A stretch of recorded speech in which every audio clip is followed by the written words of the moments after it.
क्या कभी किसी पुराने ऑपरेशन के निशान के पास एक अजीब सा खिंचाव या भारीपन महसूस होता है? वो कोई तेज दर्द नहीं है, लेकिन एक ऐसी टेंशन है जो जो सालों से वहीं की वहीं टिकी हुई है।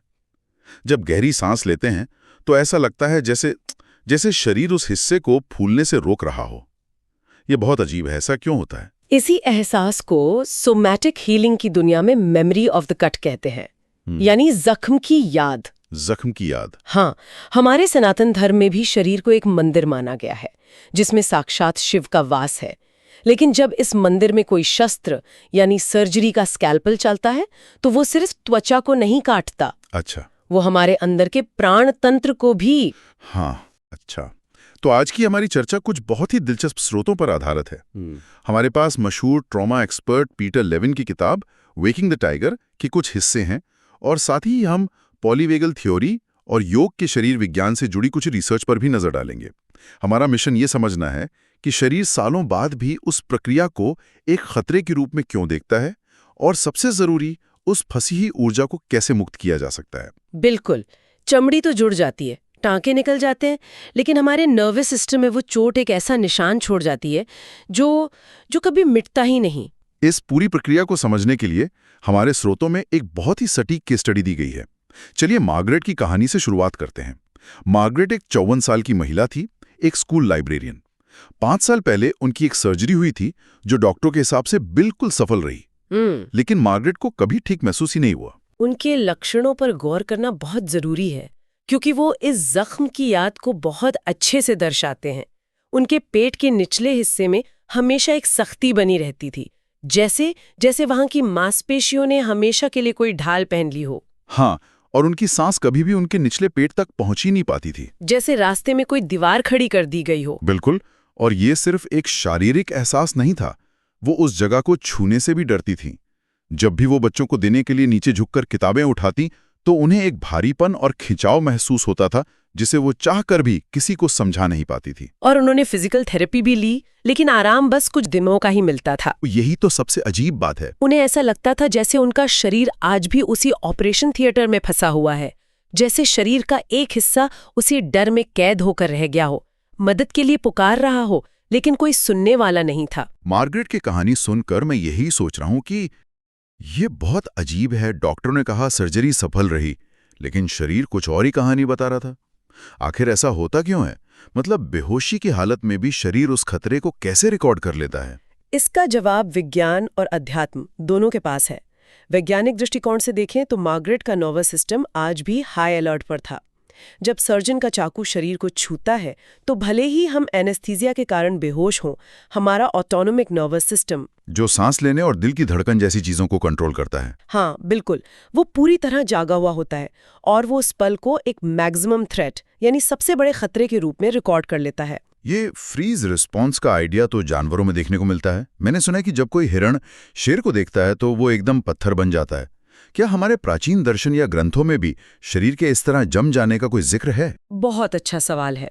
शास्त्रों में कहा गया है कि हमारे शरीर की हर कोशिका में चेतना होती है। सर्जरी के दौरान जब शरीर लड़ या भाग नहीं सकता तो ये चेतना एक ऐसी स्थिति में चली जाती है जिसे हम फ्रीज रिस्पॉन्स कहते हैं। अच्छा। ये बिल्कुल वैसा ही है जैसे कोई जानवर अपनी जान बचाने के लिए मर जाने का नाटक करता है। ऑपरेशन खत्म हो जाता है, आप घर आ जाते हैं, लेकिन आपके शरीर का वो हिस्सा आज भी उसी डर में, उसी फ्रीज अवस्था में कैद रह जाता है। तो ये जो याद है, ये शरीर में कहाँ जमा होती है? क्या इसका कोई फिजिकल लोकेशन है? हाँ, और यहीं पर विज्ञान और वेद आप देखेंगे एक साथ आते हैं। विज्ञान कहता है कि हमारे शरीर में मांसपेशियों और अंगों को जोड़ने वाला एक वो कनेक्टिव टिश्यू का जाला होता है जिसे फाशिया कहते हैं। फाशिया, ये क्या होता है? मैंने ये शब्द जिम में सुना है, लेकिन इसका असली मतलब क्या है? इसे ऐसे समझिए कि ये एक तरह का बॉडी सूट है जो हमारी खाल के ठीक नीचे होता है, और ये हर मांसपेशी, हर अंग, हर नस को अपनी जगह पर पकड़ कर रखता है। ये पूरे शरीर में फैला हुआ है। अच्छा। तो जब सर्जरी का चाकू इस फाशिया को काटता है तो वो सिर्फ एक फिजिकल कट नहीं होता। रिसर्च बताती है कि फाशिया में बहुत ज़्यादा नर्व एंडिंग्स होती हैं, इसलिए ये ट्रॉमा को अपनी याददाश्त में स्टोर कर लेता है उस जगह पर ऊर्जा का बहाव रुक जाता है। तो ये तो हुई विज्ञान की बात। हमारे श्रोतों में आध्यात्मिक दृष्टिकोण का भी जिक्र था, प्राणमय कोश का। क्या ये दोनों एक ही चीज हैं या अलग अलग? ये एक ही सिक्के के दो पहलू हैं। हमारे वेदों और उपनिषदों में जिसे प्राणमय कोश यानी एनर्जी बॉडी कहा गया है, आधुनिक विज्ञान उसे फाशिया के नेटवर्क से जोड़कर देख रहा है। तो जो कट विज्ञान के लिए फाशिया पर है, वो अध्यात्म के लिए प्राणमय कोश पर एक रुकावट है, एक ब्लॉकेज है। हमारे श्रोतों में पॉलीवेगल थ्योरी का भी जिक्र है। ये सुनने में काफी टेक्निकल लगता है। क्या आप इसे आसान भाषा में समझा सकती हैं कि ये हमारे नर्वस सिस्टम से कैसे जुड़ा है? जरूर। पॉलीवेगल थ्योरी को डॉक्टर स्टीवन पोर्जेस ने विकसित किया है। ये बताती है कि हमारे शरीर में एक वेगस नर्व होती है जो हमारे दिमाग को शरीर के बाकी हिस्सों से जोड़ती है। Vagus nerve? हाँ, ये हमारे सेफ्टी स्विच की तरह काम करती है। जब हम सुरक्षित महसूस करते हैं तो ये हमें रेस्ट और डाइजेस्ट मोड में रखती है। खतरा महसूस होने पर ये हमें फाइट या फ्लाइट यानी लड़ने या भागने के लिए तैयार करती है। और सर्जरी के दौरान? हाँ, जब खतरा इतना बड़ा हो कि हम लड़ भी नहीं सकते और भाग भी नहीं सकते, जैसा कि सर्जरी के दौरान होता है, तो ये नर्व एक तीसरा रास्ता अपनाती है, फ्रीज या शटडाउन। शरीर अपनी जान बचाने के लिए खुद को भीतर से पत्थर जैसा बना लेता है। अच्छा, तो यही वजह है कि ऑपरेशन के सालों बाद भी उस जगह पर कड़ापन महसूस होता है। सांस उस निशान तक पहुंचने से पहले ही मुड़ जाती है, क्योंकि वेगस नर्व ने उस हिस्से को आज भी एक डेंजर जोन की तरह मार्क किया हुआ है। बिल्कुल। ये बिल्कुल वैसा ही है जैसे किसी मंदिर के द्वार पर ताला लगा दिया गया हो और बरसों तक उसे खोला ना गया हो। सही कहा। और मार्गरेट के साथ भी यही हो रहा था। उन्हें लगा था कि सर्जरी के बाद सब खत्म हो गया, लेकिन असल में उनके शरीर का एक हिस्सा उसी ऑपरेशन की मेज पर आज भी लेटा हुआ था। तो फिर मार्गरेट ने इस ताले को खोला कैसे? उनकी हीलिंग की शुरुआत कैसे हुई? चलिए वापस उनकी कहानी पर चलते हैं। उनकी हीलिंग की शुरुआत एक बहुत ही साधारण से पल में हुई।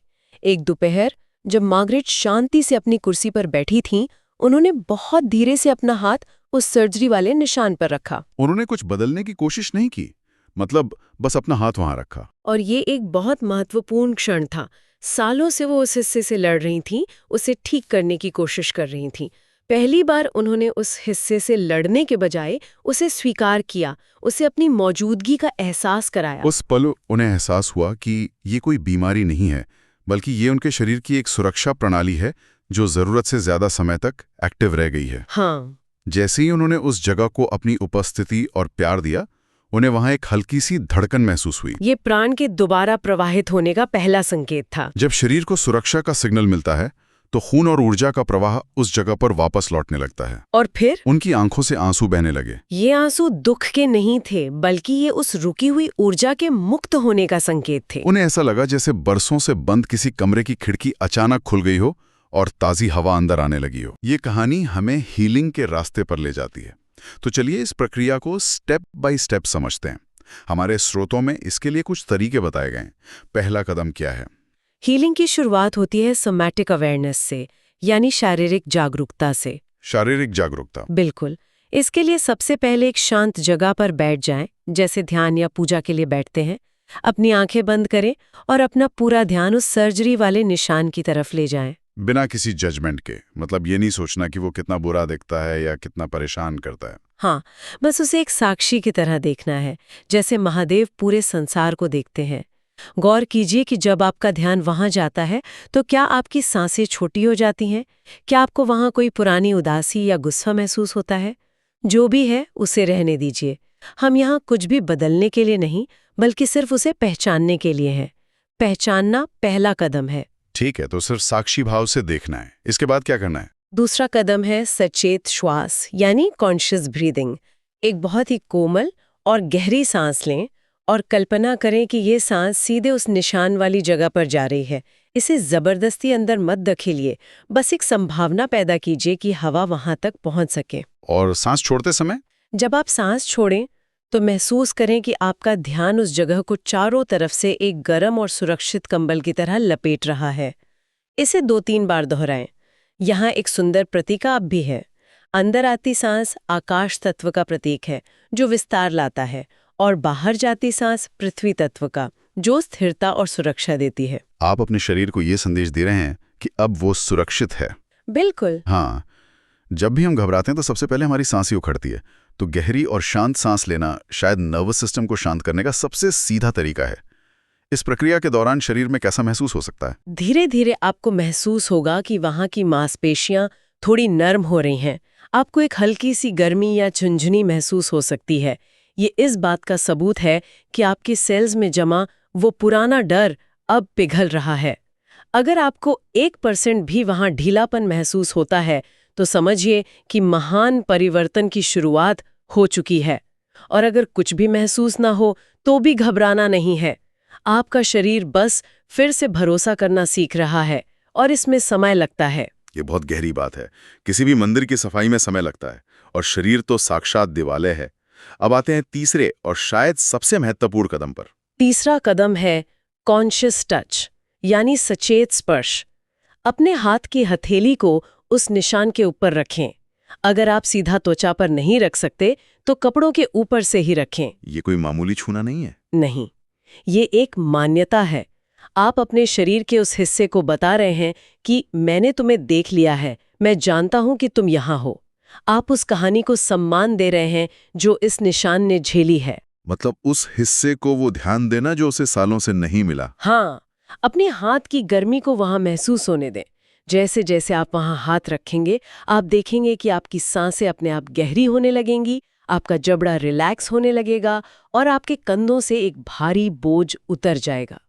यहीं पर आपको एक मानसिक संकल्प लेना है। क्या ये सिर्फ पॉजिटिव थिंकिंग जैसा है या इसका कोई गहरा मतलब है? ये पॉजिटिव थिंकिंग से कहीं ज्यादा गहरा है।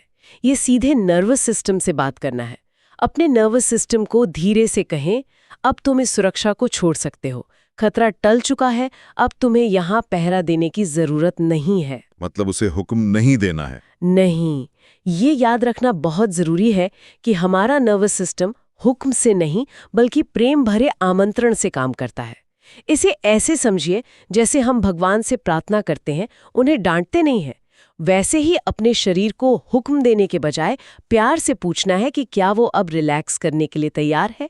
जब आप ये करते हैं तो वो जो अधूरा चक्र सालों से खुला था वो अब धीरे धीरे बंद होने लगता है।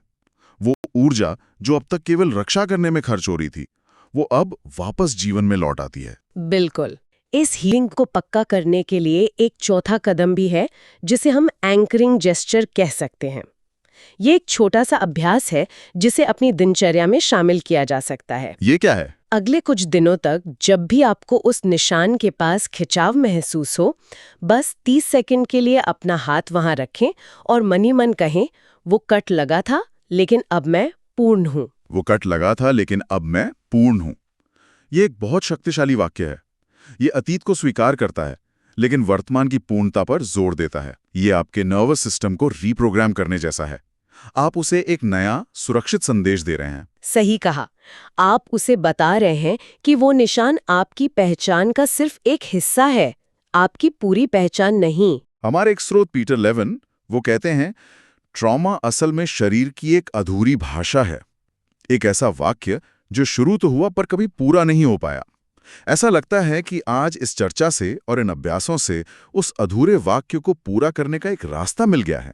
जब आप उस वाक्य को पूरा करते हैं तो वो सर्जरी आपके वर्तमान को कंट्रोल नहीं करती। वो सिर्फ आपके जिंदगी की एक कहानी बनकर रह जाती है, ना कि आपका बोझ। और इसके फायदे सिर्फ उस निशान तक सीमित नहीं रहते होंगे ना? बिल्कुल नहीं। ये एक बहुत गहरा सवाल है। जब आपके शरीर से ये पुरानी टेंशन निकलती है तो जो ऊर्जा उस टेंशन को बनाए रखने में खर्च हो रही थी वो मुक्त हो जाती है। नतीजा, आपके काम करने की शक्ति बढ़ जाती है, आपके रिश्तों में मधुरता आती है और आपको अपनी असली ताकत का एहसास होता है। तो ये सिर्फ एक फिजिकल निशान को ठीक करना नहीं है? नहीं, ये असल में अपनी आत्मा के एक हिस्से को वापस पाना है जो उस ट्रॉमा में कहीं खो गया था। तो ये पूरी चर्चा इस एक विचार पर आकर खत्म होती है कि हमारा शरीर सब कुछ याद रखता है, हर चोट, हर डर, हर खुशी। और ये हमें एक बहुत ही अहम सवाल पर लाकर खड़ा कर देती है। और वो सवाल क्या है? कौन जानता है कि और कितनी यादें आपके शरीर के किसी कोने में आज भी छिपी बैठी हैं, आपके ध्यान का इंतजार कर रही हैं। चलिए उन्हें मिलकर आजाद करते हैं।